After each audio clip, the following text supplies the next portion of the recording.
Today is a reflection of what purposeful leadership and collective commitment can accomplish for our people. With profound gratitude, I accept this aquatic center on behalf of the provincial government and the proud people of Bukidnon.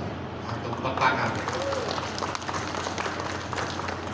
First and foremost, I extend my deepest appreciation to Senator Juan Miguel Mix Subiri.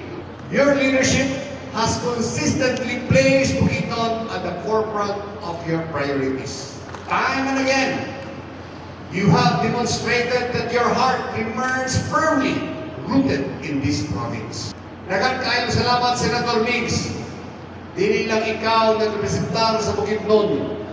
You advocate for it. You defend its interest.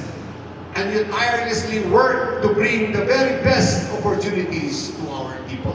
This aquatic center is yet another testament to your unwavering dedication. You understand that progress is not only measured in roads and buildings, but in investments that shape our youth and secure our future. Because of your steadfast support, Bukidnon continues to move forward with confidence, for always ensuring that our province receives programs and projects that uplift and empower our communities. We are deeply grateful. To former Governor Jose Maria Subiri Jr., we likewise recognize your vision and enduring commitment to the development of Bukidnon. A leadership that thinks beyond its term creates legacies that endure. Wala naman ikipakandoy ni Senator ni former governor na mahuman siyang term. Pero iya niya pong ipadayon tungkol sa atong katawan, sa atong lalawigan. Atong pagpakan atong former governor. Kaya kasagaran mga politiko, gusto nila mahuman silang term, para ilangalan. Ang upan politiko, kailog pa. Kasi nag-book na. Na-impress na ito sa Davao, kailog sila, kakagin sa to. Ay, nako. This aquatic center represents more than infrastructure. It represents opportunity. It represents belief in the potential of our young athletes. It represents our shared conviction that Bukidnon deserves facilities that nurture its excellence. As we prepare to host the Northern Mindanao Regional Athletic Association, or the NRA, this facility ensures that Bukidnon stands ready to welcome athletes across the region, ready to compete with pride, and ready to showcase our province's capacity to host significant sporting events.